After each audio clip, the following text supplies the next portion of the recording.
내가 감당하지 못하는 아픔과 슬픔 그리고 고통이 있을 때에 누군가가 내 형편을 잘 알고 또 사람들 앞에서 나를 잘 대변해주고 위로해준다면은 나에게는 아마 큰 위로가 되지 않을까 싶습니다. 많이 힘들지? 내가 네 형편을 잘 알아. 내가 너를 도와줄게. 이런 말들은 위로가 필요한 이들에게 따뜻한 위로가 될 거예요. 성경 야고보서에 보면은 이런 이야기가 있습니다. 평안히 가라. 더욱게 하라. 사실은 이게 좋은 말이긴 합니다. 그런데 그렇게 말을 하면서 그 몸에 쓸 것을 주지 아니하면은 무슨 소용이 있으리요? 이렇게 이야기를 합니다. 위로라고 하는 것은 그냥 말로만이 아니라 또 실제로 우리의 행동을 통해서도 나타나고 보여지게 되는 것이지요. 욥의 친구들이 욥을 찾아온 이유는 욥을 조문하고 그리고 위로하기 위해서였습니다. 욥의 아들들이 죽었지요. 아들과 딸들이 죽었어요. 그들을 위로하고 그걸로 인해서 욥을 조문하고 또 위로하기 위해서입니다. 욥이 큰 고난을 당했거든요. 모든 가축이 그리고 모든 재산이 다 탈취를 당했거든요. 사전적으로 보면 위로라는 것은 따뜻한 말이나 행동으로 괴로움을 덜어주거나 슬픔을 달래어주는 행위입니다. 그런데 욥을 찾아온 친구들은 욥을 조문하고 위로하기 위해서 왔는데 사실은 위로하지 못했다는 것입니다. 오히려 욥을 향하여 판단하고 정죄하고 비난했던 것을 볼 수가 있습니다. 그래서 욥은 내가 지금부터 너희들에게 하는 말이 차라리 위로가 될 것이다 라고 이야기를 합니다. 1절, 2절, 3절에 있는 말씀 한번 읽겠습니다. 1절, 2절, 3절 같이 읽겠습니다. 시작. 욥이 대답하여 이르되 너희는 내 말을 자세히 들으라. 이것이 너희의 위로가 될 것이니라. 나를 용납하여 말하게 하라. 내가 말한 후에 너희가 조롱할지니라. 친구들의 비난을 들은 욥은 차라리 자신이 친구들에게 하는 말이 위로가 될 것이다 라고 이야기를 합니다. 그래서 자신이 먼저 말을 할 테니 그 말을 듣고 이후에 계속 조롱을 하든지 뭘 하든지 하라라고 이야기를 하고 있는 것이죠. 친구들이 지금 욥에게 하고 있는 이 말은 차라리 안 하느니만 못한 말을 하고 있다는 것을 이야기합니다. 차라리 말 안 하는 게 욥에게 더 도움이 된다는 것이죠. 우리가 관계들 가운데에서 이런 경우들이 참 많은 것 같아요. 차라리 말을 안 했으면 그것이 더 유익한 상황도 있다는 것이지요. 괜히 말을 하고 후회하는 경우도 있습니다. 그래서 성경에서는 사람마다 듣기는 속히 하고 말하기는 더디하고 성리기도 더디하라 라고 이야기를 합니다. 그러니까 무엇을 말할 것인지를 생각하고 말을 하고 행동하라는 것이지요. 우리 하나님께서도 그렇게 하셨다는 것을 우리는 알고 있습니다. 어떻게 그렇게 하셨어요? 세상을 창조하시기 이전에 뭐 하셨습니까? 하나님은 모든 것을 다 계획해 놓으셨어요.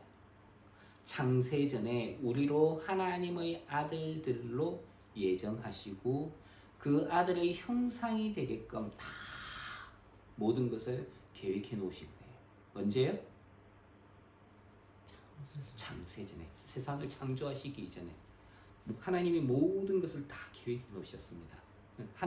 다른 말로 하자면은 하나님이 모든 것을 다 생각해 놓으셨다는 거예요. 그리고 나서 하나님이 말씀을 하십니다. 무슨 말씀을 하셨어요? 빛이 있으라. 세상을 창조하시고 빛이 있으라. 빛이 있으라 이 말을 하기 이전에 하나님은 뭐 하셨어요? 생각을 하셨다는 거예요. 생각을 하시고 말씀을 하신 거예요. 그리고 세상을 품으시면서 세상에 생명이 드러나게 하셨다는 것입니다. 그래서 우리가 듣는 것은 속히 하고 하지만은 말하는 것은 더디하고 행동하는 것도, 물론 위로의 행동은 빨리 해야 되겠죠. 근데 좋지 못한 것은 더디해야 된다는 것입니다. 그래서 우리는 말을 많이 하는 것보다는 하나님의 말씀을 듣고 행하는 것, 그 선한 것을 행하는 데에 우리가 잘 행하기를 주님 이름으로 축원합니다. 4절에 있는 말씀 한번 읽겠습니다. 4절 시작. 나의 원망이 사람을 향하여 하는 것이냐, 내 마음이 어찌 조급하지 아니하겠느냐. 욥은 자신이 한 원망이 사람을 향한 것이 아니다라고 이야기를 하죠. 욥의 원망은 친구들을 향해서 하는 것이 아니라는 거예요. 나는 너희들을 향해서 원망한 것이 아닌데 너희는 왜 나를 향해서 나를 질책을 하고 나에게 고통이 되는 말을 하느냐. 어쩌면 이 말이 친구들에게 위로가 될 것이라는 의미도 포함이 됩니다. 내가 너희들에게 한 이 말은, 내가 지금 내뱉은 말은 너희들을 향한 것이 아니다. 이것이 너희의 위로다 하는 거예요. 내 말을 잘 들어봐라. 내가 하는 원망이 너희를 향한 것이 아니다.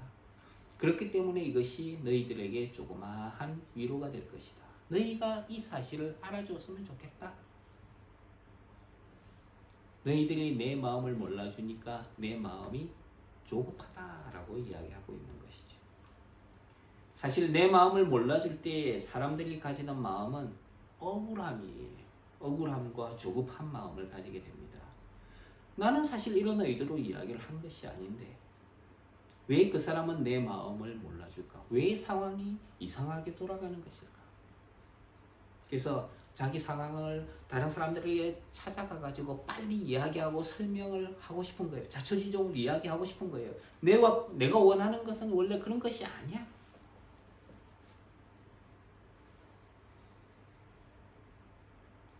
성경은 말세에 고통하는 때에 대해서 이렇게 이야기를 합니다.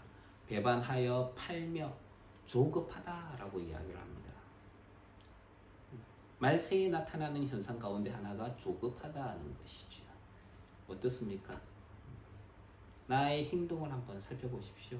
나의 생활을 한번 살펴보십시오. 내 생활은 여유롭습니까? 아니면 조급한 상황 가운데 있습니까? 이런 것은 하나님의 뜻을 이루는 것보다 인간적인 결과를 더 중요하게 여기고 자기 뜻을 이루려고 하는 데에 사용이 됩니다. 조급함이라고 하는 것은.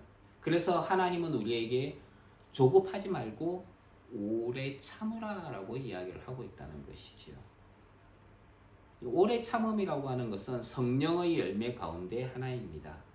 아니, 성령의 열매예요. 자, 성령의 열매라고 우리 갈라디아서에서 이야기를 하죠. 뭐가 있죠? 사랑과 희락과 화평과, 자, 네 번째에 들어있어요. 오래 참음과 자비와 양선과 충성과 온유와 절제. 이게 성령의 열매예요. 자, 성령의 열매는 그럼 모두 몇 개? 하나예요. 성령의 열매는 하나입니다. 이런 9가지의 특징이 있다는 거예요. 자, 그래서 이 같은 것을 금지할 법이 없다라고 이야기를 하고 있습니다. 이 오래 참음을 두 가지 글자로 뭐라 그러죠? 인내. 그렇죠. 인내라고 이야기하죠. 너무 똑똑한 것 같아요. 자, 히브리서 성경에는 너희에게 인내가 필요하다라고 이야기를 합니다. 너희에게 인내가 필요함은 너희가 하나님의 뜻을 행한 후에 약속을 받기 위해서다. 그래서 우리에게 인내가 필요하다는 거예요. 그래서 우리는 뭐 해야 됩니까? 하나님께 기도해야 되겠죠. 하나님, 저에게 지금 즉시 인내를 주시옵소서.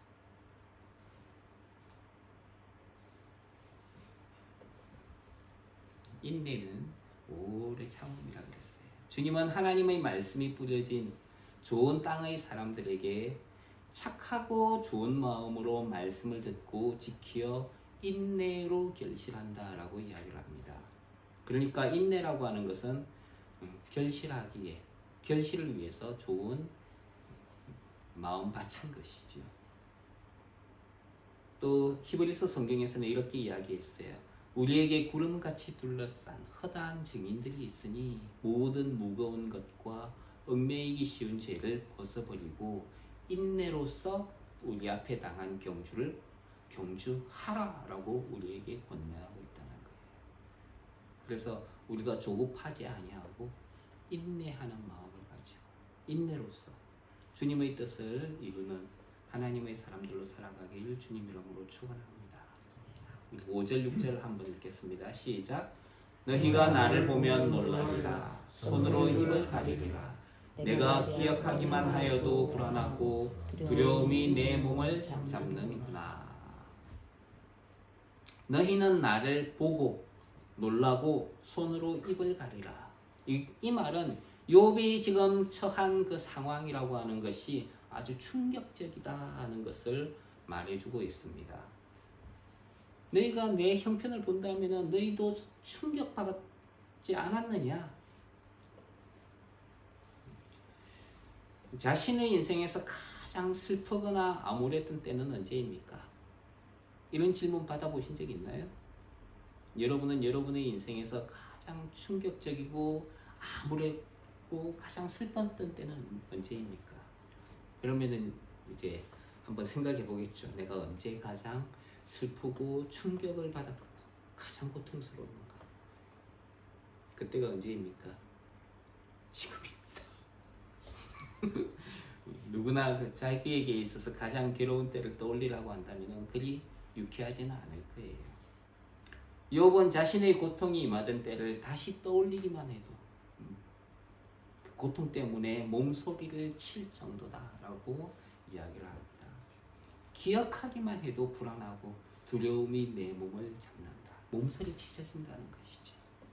다시 기억하기 싫다는 것을 알 수 있습니다. 사실 욥은 자기가 당하고 있는 이 고난이 욥은 자기가 왜 고난을 당하는지 알고 있습니까? 몰라요. 차라리 자기가 죄를 지어가지고 내가 잘못했다면은 그래서 받는 고난이라면은 이해가 되는데 자기가 알고 있는 그 지식 가운데에서는 고대의 지식 가운데에서는 악을 행했기 때문에 하나님에게 징벌을 받는다. 이게 고통의 이유예요. 그 사람들이 알고 있었던. 근데 자기는 그런 것도 없었는데 고통이 왔거든요. 도대체 내가 고통을 당하는 이유는 뭔가? 그럼 이 고통은 한 번으로 끝나야 되는 거 아닌가? 한 번으로 끝나지 않았어요. 몇 번에 걸쳐서 고통이 임하게 됩니다. 처음에는 자기 재산을 뺏겼고요. 그 다음에 짐승들도 뺏겼고 또 자녀들도 죽었어요. 그걸로 끝이었느냐? 그걸로 끝이 아니라 몸에 온통 종기가 생겨나기 시작했습니다. 끝인 줄 알았는데 그게 아니었어요. 근데 그걸로 또 끝이었느냐? 그게 아니었어요. 친구들이 찾아와가지고 자신을 조롱하기 시작했다는 거예요. 계속해서 끝없는 고난, 끝없는 시련이 자기를 괴롭히고 있는 것입니다. 이 고통은 언제 끝날 것인가? 기한이 정해져 있지 않은 이 고통. 이걸 뭐라 그럴까요? 기한도 없고 원인도 모르고 마치 지옥과도 같은 그런 삶을 살고 있는 것이죠. 자기는 의롭다고 하나님 앞에 의로운 존재로 인정을 받고 있었는데 그런데도 이유 모를 고통을 당하고 있다는 것이죠. 그렇다면 악인들의 삶은 어떤가? 악인들은 나보다 더 비참하게 살아야 되는 거 아닌가? 라고 생각할 수 있습니다. 그런데 사실 주변을 돌아보니까 악인들의 삶은 자기가 생각하고 이때까지 자기가 알고 있던 그런 것들과는 전혀 판이하게 다르게 살고 있다는 거예요. 그럼 악인들은 어떤 삶을 살고 있습니까? 7절 8절 한번 읽어보겠습니다. 7절과 8절 시작. 어찌하여 악인이 생존하고 장수하며 세력이 강하냐? 그들의 후손이 앞에서 그들과 함께 굳게 서고 자손이 그들의 목전에서 그러하구나. 이거는 악인이 생존하고 장수하고 세력이 강하냐? 묻는 게 아니고 강하다라고 강하냐? 강하냐? 이게 뭐랄까 이 두 가지 질문 형태 가운데 하나인데요. 이걸 이렇게도 볼 수가 있어요. 악인이 생존하고 장수하며 세력이 강하냐? 강하다. 이렇게 이야기할 수도 있고 앞에 있는 어찌하여 하고 붙어가지고 생각을 해보면은 악인들이 강하다고 지금 니네가 이야기하는 것이냐? 이렇게 이야기도 받아들일 수가 있습니다. 근데 사실 여기 7절부터 끝에까지 계속 이야기하고 있는 것은 악인의 형통함에 대해서 이야기를 했어요. 그러니까 그들이 잘 된다고 잘 되지 못할 것이다 라고 이야기하는 것이 아니라 지금 악인들은 잘 못 된다며 그들이 빨리 멸망한다며 그런데 실제 세상에서는 그렇지 않다라고 이야기를 하고 있는 것이지요. 악인은 생존하고 장수하고 그리고 강한 세력을 누리고 있다. 이렇게 이야기를 합니다. 사실 친구들은 악인이 속히 멸망당할 것이다 라고 이야기를 했죠. 그런데 악인은 사실 멸망을 당한 것이 아니라 죽지 않고 살아있다는 거죠. 그것도 생존해 있다. 서바이벌. 생존하고 있다는 거예요. 친구들의 말대로라면은 젊은 사자는 죽고 속히 멸망해야 될 존재들입니다. 젊은 사자는 사냥할 것이 없어서 굶어 죽는다라고 대만 사람 엘리바스가 이야기를 했거든요. 근데 그 말대로라면은 사자는 이미 멸종했어야 돼요. 그런데 그들은 멸종한 것이 아니라 장수하고 있다는 거예요. 악인은 오히려 젊은 사자로 대표되는 악인은 생존하고 있다는 것이죠. 그럼 이게 도대체 엘리바스, 당신이 그렇게 이야기했는데 사자는 죽지 않고 있잖아. 생존하고 있잖아. 마찬가지로 악인도 생존하고 있는 거야. 멸망하는 것이 아니라 장수하고 있는 것을 보게 됩니다. 늙은 암사자와 같이 장수를 하고 있는 거예요. 죽어야 된다며. 그런데 그 사람들은 안 죽고 있잖아. 살아있잖아. 이것이 하나님께서 과연 공의로우시다는 거냐? 그들의 힘은 쇠약해지지도 않았고요. 오히려 세상 가운데서 악을 행하기에 충분한 힘과 능력을 가지고 있는 것을 보게 됩니다. 그리고 그것을 가지고 다른 사람들을 괴롭히는 것이죠. 악한 일을 위해서 그들은 아주 지혜롭게 행합니다. 늙은 사자는 움킨 것이 없이 죽고 암사자의 새끼는 흩어지느니라 라고 했는데 악인의 후손들은 세상에서 멸망당하기보다는 악인들과 함께 오히려 더 굳건하게 서 있는 것을 보게 되는 것이죠. 얌체와도 같고 자신의 유익을 위해 다른 사람들을 이용하는 사람들은 오히려 세상에서 더 형통하고 있다는 것입니다. 그런 모습을 본 욥은 얼마나 마음이 찢어지겠어요. 9절과 10절에 있는 말씀 한번 읽겠습니다. 시작. 그들의 집이 평안하여 두려움이 없고 하나님의 매가 그들 위에 임하지 아니하며 그들의 수소는 새끼를 베고 그들의 암소는 낙태하는 일이 없이 새끼를 낳는구나. 악인의 자손만이 아니라 악인의 집도 평안하고 두려움이 없다. 분명히 악인은 고통을 당해야 하지만은 하나님은 그들을 향하여 진노하시지도 않고 매를 들지도 않는 것 같아 보입니다. 오히려 그들이 하는 일은 복을 받는 것처럼 보이는 것이죠. 그러면 괜히 나만 바보 되는 거 아니야? 나는 정말 착하고 순진하게 순수하게 살아왔는데 정말 착하게 산 나만 바보 되는 거 아닌가? 차라리 악하게 영악하게 했더라면 세상 가운데서 떵떵거리면서 살면서 부귀영화를 누리고 살 텐데 괜히 나만 순진하게 살아왔던 건 아닌가, 이런 자괴감이 들 수 있는 것이죠.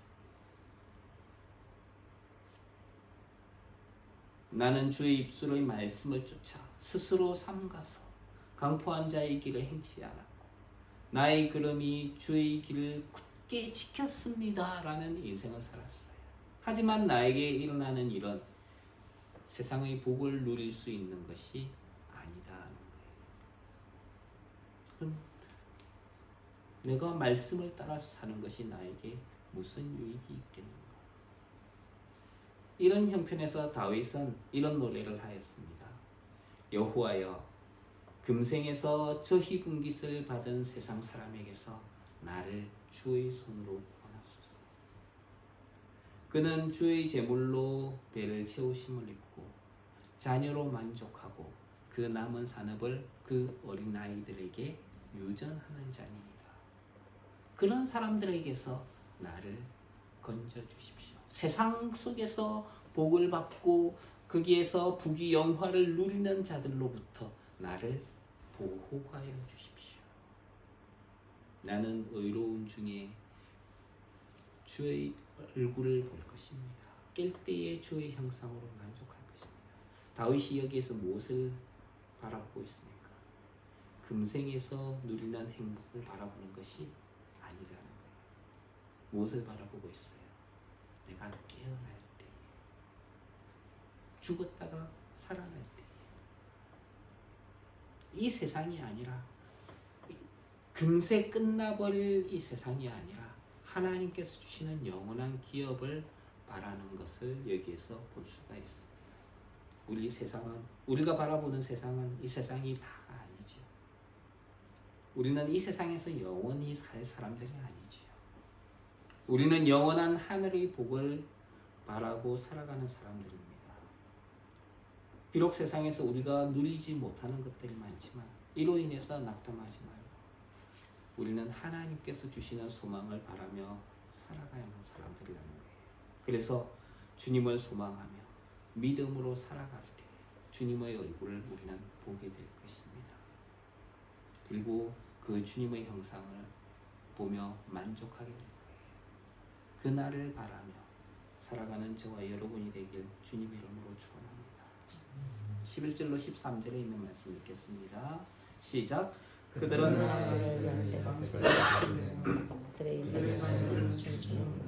그들은 소고와 수금으로 노래하고 피리 불어 즐기며 그들의 날을 행복하게 지내다가 잠깐 사이에 소홀히 내려가느니라. 초장에서 양떼가 거니는 모습은 그들의 보호를 받고 있고 정말 평화로운 모습이라고 하는 것을 알 수 있습니다. 악인의 자녀들은 지금 양떼와 같이 그렇게 보호를 받고 평화롭게 살아가고 있다는 거예요. 그러면은 의인의 자녀들은 어떻습니까? 그렇지 못하다는 거예요. 누리지 못하고 있는 거예요. 우리 자녀들이 있죠. MK 자녀들.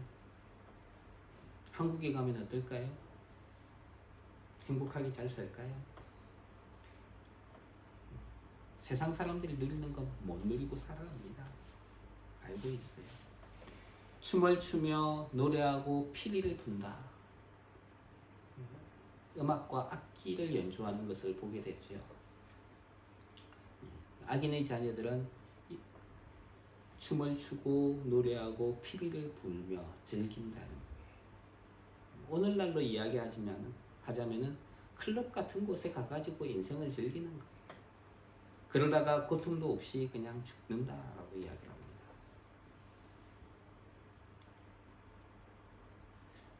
참 좋은 삶일 것 같아요. 그죠?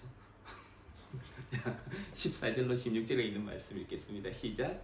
그랄지라도 그들은 하나님께 말하기를 우리를 떠나소서 우리가 주의 도리 알기를 바라지 아니하나이다. 전능자가 누구이기에 우리가 섬기며 우리가 그에게 기도한들 무슨 소용이 있으랴 하는구나. 그러나 그들의 행복이 그들의 손안에 있지 아니하니 악인의 계획은 나에게서 멀구나. 비록 악인들이 그렇게 세상에서 부귀 영화를 누리고 행복하고 즐겁게 산다고 하더라도 그들은 그러면 하나님을 아는 사람들이냐? 하나님을 알려고 하지 않는 사람들이라는 거예요. 오히려 하나님께 자신들로부터 떠나십시오. 또 예수 그리스도를 믿는 사람들이 있다면 너 믿는다고 너한테 뭐가 유익하냐? 라고 이야기하는 사람들이라는 거예요. 하나님의 말씀을 알려고 하기보다는 자기 생각과 규례를 가지고 주장하며 다른 사람들에게 자기 생각을 강요를 하죠. 그냥 내가 예수님 믿어보니까 글쎄 안 믿는 게 더 좋은 것 같아. 괜히 주일날 교회 가가지고 시간 쓸데없이 낭비하고 이 맛있는 이 좋은 술도 못 먹고 마약도 못 하고 담배도 못 피고 하나님을 의지하지도 않고 하나님의 이끄심을 인정하지 않는 사람들이 이와 같은 사람들이죠. 비록 악인이 세상 가운데서 좋아 보일지라도 욥은 악인의 계획에 동조하지 않겠다라고 이야기를 합니다. 우리 여기 MK들, 우리 자녀들 이와 같은 마음을 가지기를 주님 이름으로 축원합니다. 비록 세상에서 야 내가 조금만 타협하면 되는데 그런 마음 먹지 마세요. 그런 것이 나 자신을 좀먹고 나를 타락으로 인도하는 거예요. 그런 것에 동조하지 말고 자기 자신을 지켜서 세상에서 자신을 깨끗하게 하길 주님 이름으로 축원합니다. 그래서 내 마음을 굳게 잡고 믿음으로 살아가는 하나님의 사람들로 살아가길 주님 이름으로 축원합니다. 17절 18절 한번 읽겠습니다. 시작. 악인의 등불이 꺼짐과 재앙이 그들에게 닥침과 하나님이 진노하사 그들을 곤고하게 하심이 몇 번인가 그들이 바람 앞에 건불같이 폭풍에 날려가는 겨같이 되었도다. 분명히 하나님을 멀리하고 하나님을 싫어하는 사람이 있다면 하나님께서 재앙을 내리셔야 되는데 하나님은 악인에게 재앙을 내리지 않고 있다는 것을 보면서 욥은 상당히 기분 나빠해요. 악인에게 대해서 바람에 나는 겨와도 같고 악인은 심판을 견디지 못하고 죄인이 의인의 회중에 들지 못한다라고도 이야기를 했는데 욥은 하나님을 향해서 왜 하나님 분명히 그런 이야기가 있는데 그들이 바람 앞에 건불같이 그리고 폭풍에 불려가는 겨같이 된 일이 도대체 몇 번이나 있었습니까? 그렇게 된다면서요. 근데 왜 지금은 그런 일이 나타나지 않고 있습니까? 라고 묻고 있는 것이죠. 의인이 고통을 당하고 악인이 형통할 때 하나님은 왜 아무것도 하지 않으십니까? 하나님은 왜 의인이 고통을 당하고 있는 이 순간에 침묵을 하시는 것입니까? 우리는 인생 가운데에서 그런 질문을 많이 하게 되죠. 그래서 하나님의 침묵이라고 하는 것이 그런 이야기를 하게 된다는 것이죠. 하나님은 과연 침묵하시는 하나님입니까? 19절로 22절에 있는 말씀을 읽겠습니다. 시작. 하나님은 그의 죄악을 그의 자손들을 위하여 쌓아주시며 그에게 갚으실 것을 알게 하시기를 원하노라. 자기의 멸망을 자기의 눈으로 보게 하며 전능자의 진노를 마시게 할 것이니라. 그의 달수가 다하면 자기 집에 대하여 무슨 관계가 있겠느냐. 그러나 하나님께서는 높은 자들을 심판하시니 우리 생각으로 하나님 그런 악한 자들을 좀 찾아가셔서 뭐라 그러시고 좀 징벌 좀 내려주십시오. 우리는 그런 마음을 가지고 있어요. 저 사람 정말 꼴보기 싫어요. 그 사람이 하는 말, 하는 행동 내가 두 번 다시 보기 싫습니다. 그래서 제발 그 사람에게 벌을 내리고 하나님 좀 갚아주십시오. 이것이 우리 마음이에요. 어떻게 그러면 그들을 갚아줘야 되느냐? 자기 손으로 자기가 멸망당하게 해주십시오. 자기 멸망을 자기 눈으로 보고 전능자의 진노를 마시게 하여 주십시오. 욥이 이야기하고 있는 것은 자기 스스로 멸망당하고 있는 것을 자기가 정말 악인이라고 하는 것을 알게 해주십시오.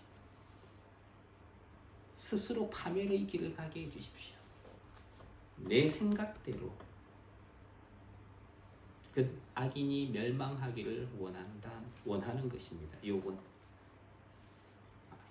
악인이 멸망할 때 자기 생각대로 하나님께서 징벌을 내리시기를 원하는데 하나님은 그렇지 않는다는 거예요. 다른 말로 하자면은 하나님이 내가 원하는 대로 갚으셔야 한다는 거예요.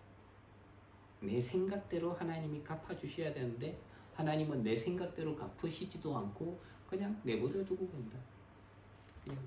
이거는 우리가 악한 사람들을 볼 때에 생각할 때에 가지는 그런 생각과도 닮아 있어요. 내가 원하는 대로 악인에게 갚으셔야 된다. 근데 하나님은 그런 시시한 일에는 관심도 없으시고 오히려 세상의 높은 자에게만 관심을 가지고 있다라고 말합니다. 그런 하나님께 내가 무슨 말을 하겠느냐라고 이야기를 하는 것이지. 이 말은 하나님께서 바쁘시기 때문에 내 기도를 들으시지 않는다고 말하는 것과도 같아요. 하나님은 권력자나 돈이 많은 이들에게 관심이 있으시기 때문에 가난한 자들에게는 관심이 없다. 그렇기 때문에 어떻게 해서든지 하나님 눈에 띄기 위해서는 내가 봉사도 많이 하고 헌금도 많이 하고 해야 된다는 거예요. 큰 교회에 가서 해야 되고 권력을 손에 쥐어야 된다. 그렇게 가르치는 사람들이 있어요. 성공을 해야 하나님께 인정받는 것으로 오해하게 됩니다. 하나님은 과연 그런 하나님이신가? 우리는 하나님이 그런 하나님이 아니라는 걸 알고 있죠.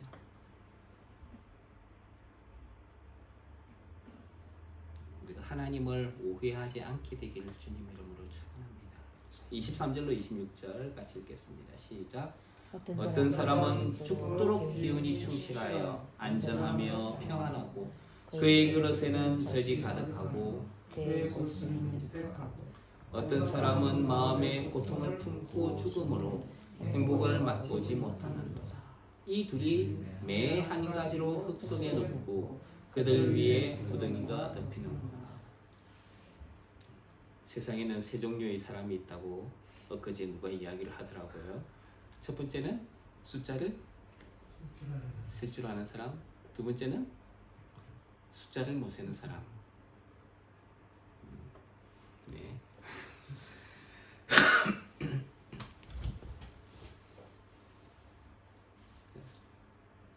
욥은 세상에서 잘 살다가 죽는 사람과 일평생을 고통 속에서 살다가 죽는 두 종류의 사람이 있다라고 구분을 지었습니다. 하지만 이 두 종류의 사람도 끝에는 동일하다는 거예요. 둘이 매 한 가지로 흙 속에 눕고 그들 위에 구더기가 덮인다. 그러니까 잘 살다가 죽는 사람도 그냥 흙 속에 들어가는 거고 고통을 받으면서 살다가 죽는 사람도 흙 속에 눕는다는 거예요. 어느 게 더 좋은 겁니까? 그러니까 우리가 악하게 살아야 되는 거예요. 그렇죠? 악하게 살아야 돼요. 그래서 우리가 정말 세상 가운데서 잘 먹고 잘 살아야 됩니다. 로마서 6장에 보면 이렇게 이야기를 하고 있어요. 5장의 마지막 부분에 죄가 많은 곳에 은혜가 더욱 넘쳤나니. 그러니까 죄를 많이 지으면 많이 지을수록 하나님의 은혜가 더 어떻다고요? 많다. 그러니까 우리가 하나님의 은혜를 더 많이 받으려면 뭐 하면 된다? 뭐 하면 되죠? 죄를 많이 지어야 된다는 거예요. 할렐루야. 근데 그럴 수 없느니라. 왜? 우리가 죄에 대하여 이미 죽었기 때문입니다. 악인이 비록 형통한 것 같고 그들이 부럽지만은 우리는 그렇게 살아서는 안 된다라고 이야기합니다. 그들은 세상에 속한 사람이고 우리는 어디에 속한 사람이에요? 하나님에게 속한 사람. 세상에 속한 사람이기 때문에 세상이 복을 주는 거예요. 우리는 어디에 속해 있다? 하나님께 속해 있다. 그러니까 우리는 세상의 복이 아니라 누구의 복을 받는 사람들이에요? 하늘의 복을 받는 사람. 세상의 복이 이만큼이면은 하나님의 복은 더 풍성하겠죠. 하늘이 땅보다 높다라고 이야기를 하잖아요. 27절로 30절에 있는 말씀 한번 읽겠습니다. 시작. 내가 너희의 생각을 알고 너희가 나를 헤아리는 속셈도 아노라. 너희의 말이 위네의 집이 어디 있으며 악인이 살던 장막이 어디 있느냐 하는구나. 너희가 길 가는 사람들에게 묻지 아니하였느냐. 그들의 증거를 알지 못하느냐. 악인은 제한하의 나를 위하여 남겨둔 바 되었고 진노의 나를 향하여 끌려가느니라. 분명히 친구들은 세상에서 악인이 속히 멸망할 것이다 라고 이야기를 했어요. 그런데 친구들의 말이 사실이라면 세상에서 악인이 형통하게 되는 것은 이해가 되지 않는 것이죠. 욥은 친구들이 자신을 악인으로 몰아가지고 자신을 정죄하고 있고 그리고 해하기 위해서 괴휴를 베풀고 있다라고 이야기를 합니다. 친구들에게 있어서 친구들이 가진 그 관점에 있어서 욥이 지금 고난을 받고 있는 것은 욥이 악을 행하였기 때문이에요. 그건 자기 친구들이 가진 생각에서는 당연한 것이었습니다. 근데 욥은 어때요? 그렇지 않다는 거예요. 본인은 기한도 없고 이유도 모르는 고난을 당하고 있는 것이죠. 악인이 재난의 날을 위해 남겨두었고 진노의 날을 향해서 끌려간다라고 사람들은 말을 합니다. 하지만 세상 가운데서는 그렇지 않고 있다는 것이죠. 오히려 더 잘 살고 평안하다. 이것은 세상에 있는 다른 사람들도 잘 알고 있는 것이라고 이야기를 합니다. 그래서 악인들은 평안하게 세상 가운데서 살아가고 있다는 것이죠. 31절로 33절에 있는 말씀입니다. 시작. 누가 능히 그의 면전에서 그의 길을 알려주며 누가 그의 수행을 보응하랴. 그를 무덤으로 메어가고 사람이 그 무덤을 지키리라. 그는 골짜기의 흙덩이를 달게 여기리니 많은 사람들이 그보다 앞서갔으며 많은 사람이 그의 뒤에 줄지었느니라. 그러나 악인에게 아무도 그 악인의 길에 대해서 알려주지 않습니다. 그리고 그 악한 행위에 대해 보응해주는 존재가 없는 것 같다라고 이야기를 합니다. 하나님도 악인을 가만히 내버려 두신다고 생각하고 있는 것이죠. 그래서 많은 사람들이 악인의 형통함을 보면서 부러워하고 그 악한 길을 행하려 한다라고 이야기를 합니다. 그 악한 길을 쫓아가려고 한다는 것이죠. 친구들이 악인은 곧 멸망할 것이다 라고 이야기했던 그것이 과연 욥에게 위로가 되는 이야기였을까요? 34절 한번 읽겠습니다. 시작. 그런데도 너희는 나를 헛되이 위로하려 하느냐. 너희 대답은 거짓이니.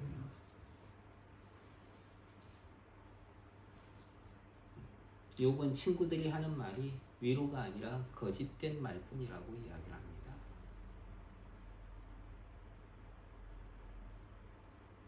친구들이 욥을 향하여서 잘못된 위로를 하고 있다는 것이지. 그렇기 때문에 우리는 이런 이야기들을 통해서 생각해 봐야 되는 것이 위로하는 방법을 우리는 배워야겠다는 생각을 하게 됩니다. 그래서 우리는 좋은 위로자가 될 필요가 있어요. 누군가를 위로하기 위해서 제일 먼저 해야 될 것은 무엇일까요? 위로가 필요한 사람들의 말을 먼저 들어주는 것이 필요합니다. 내 생각을 강요하지 말고 내 마음에서 나는 생각을 잠시 접어두고 정확한 정보에 근거해서 상대방의 말을 먼저 잘 들어야 되는 것이죠. 그리고 자기 생각으로 다른 사람들을 통제하거나 내 의지의 생각을 관철시키기 위해서 상대방을 조작해서는 안 되는 것이지. 이런 것은 거짓 위로에 속합니다. 복음을 전할 때도 이런 식으로 하는 사람들이 있어요. 교회에서 큰 집회를 열어가지고 막 슬픈 음악들을 갖다가 막 동원을 하는 거예요. 그러면서 사람들의 마음을 동요되게 해가지고, 자 이제 예수님을 믿은 사람들은 손을 들고 앞으로 나오십시오. 아주 분위기를 갖다가 맞춰주는 거예요. 그러면은 거기에 동요돼가지고 예수님 믿겠다고 나와. 그런 거짓된 것들이에요. 참된 위로를 하는 하나님의 사람들이 되길 바랍니다. 우리가 배워서 알고 있는 세상과 살고 있는 세상 사이에는 너무나 많은 괴리가 존재합니다. 성경을 통해서 알고 있는 믿음의 영역과 세상 속에서 살아가는 우리의 삶은 너무나도 큰 차이가 있는 것 같아 보입니다.